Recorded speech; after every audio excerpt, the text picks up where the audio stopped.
I'm finally outside of my house and I can touch some grass. There you go, I touched some grass, but I want a game at the same time. If only there was a console that Sony failed so bad. Ah yes, the PS Vita. I really wanted to like this thing, and I'm still trying to like it. I just find it very difficult to do so. Now obviously you're asking yourself why, and it's because this little beast had so much potential, and the PS Vita community has showed why time and time again. But no, Sony had to release over-expensive proprietary SD cards and just ruin every future success this console could have had. I mean, in the first 2 years, Sony and other AAA companies showed what was possible with this thing, but the timing back then was a bit weird, because everyone thought that the future of portable gaming would just be on our phones. And thank God this wasn't the case. But this shouldn't be an excuse, because Sony didn't really try to help the situation, and instead they shifted their focus to make mobile gaming experiments like the Xperia Play and focus on remote play instead of fully committing to the PS Vita. So, let's take a look at Sony's black sheep and see if it still holds up in 2024.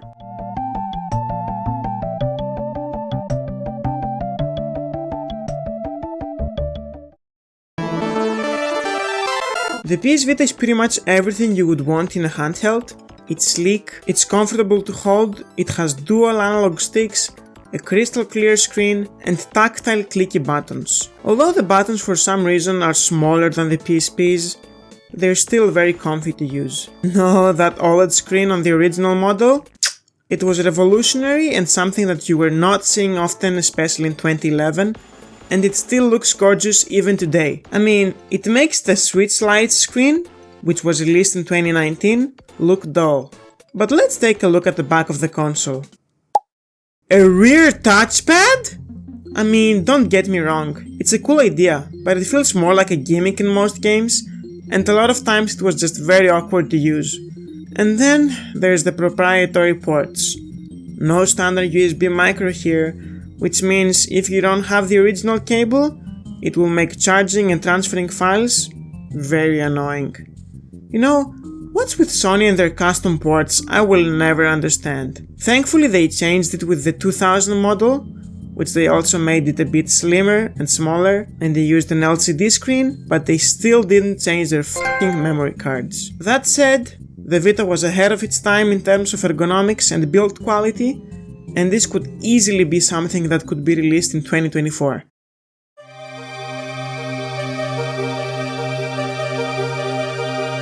So if you have a PS Vita and haven't modded it yet, what are you doing with your life? Go mod it right now, because if you do, you can do things like this, or you can do things like this, and obviously play your backups. But seriously, I think modding a PS Vita is pretty much necessary in 2024, because the community keeps adding stuff to the console, like game ports, custom themes, and features that make it feel so relevant and fresh, which is a great thing to have, because you can also use normal SD cards now. You just need an adapter, which is really cheap, it's like $5. Imagine if this thing existed in 2011, things could have been so different.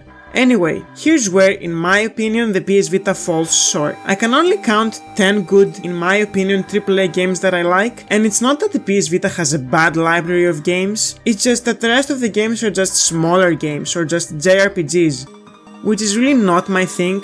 I know, crazy, but hear me out. Take a look at the PS Vita's rival, the Nintendo 3DS.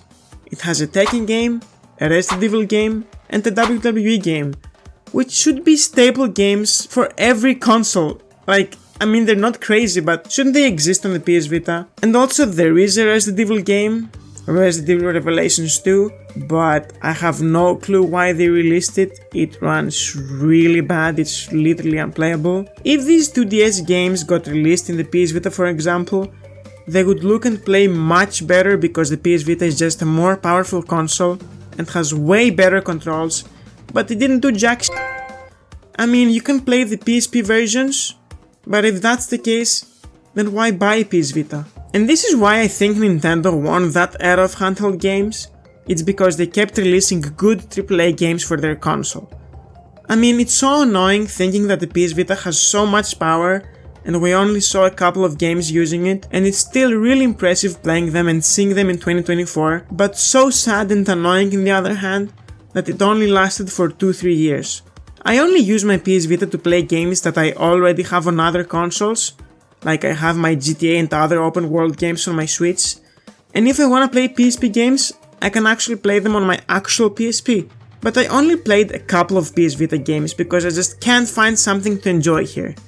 I mean, sure, Little Big Planet, Uncharted and Killzone, Tearaway, but it's not something that I can keep coming back and play.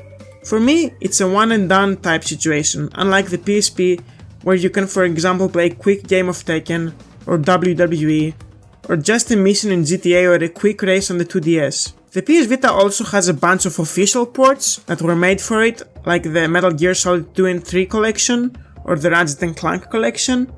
But if I wanna play them, I can just play them on my Switch or on my PS2, which I think is a more comfortable way to play. What I'm trying to say here is that I can't find a definitive PS Vita game to enjoy, and that doesn't mean that I don't like the console, it's just that it's not in my top handheld consoles. Other than that, for a first-time comer to this console, there's plenty of stuff to enjoy here, especially for those weeaboo enthusiasts.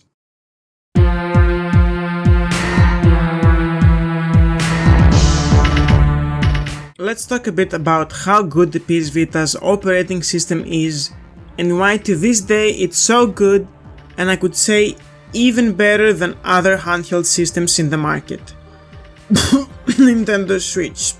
First of all, the UI is very smooth and fast, and you can manage your games and put them in folders, etc. It's like the XMB menu, but just fancier. And when you tap on a game, it has its own little page, which is kinda cool. I don't really like this bubble thing, but at least you can customize it to your own liking, so I can understand its appeal. Also, putting the PS Vita to sleep and then just doing this, so fucking cool. The PS Vita also serves as a great way to listen to music or watch movies, especially since it has that OLED screen, and if you mod it, the sky's the limit when it comes to consuming media on this thing.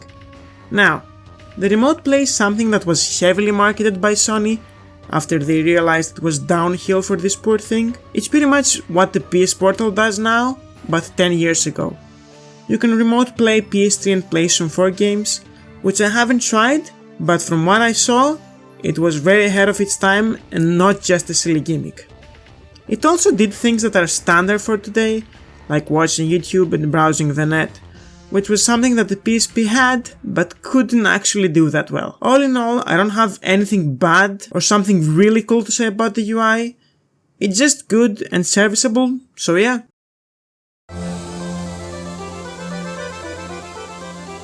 Here's the thing, while the PS Vita itself isn't cheap, its accessories and games can drive up the total cost even more.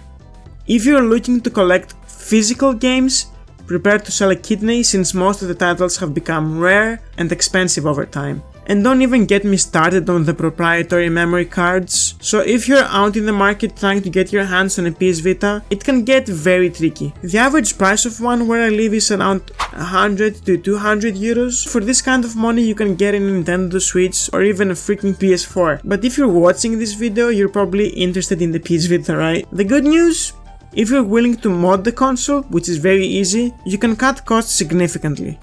With an SD card adapter and a bit of patience, you can bypass Sony's overpriced memory cards entirely. This makes the Vita much more affordable and practical to use.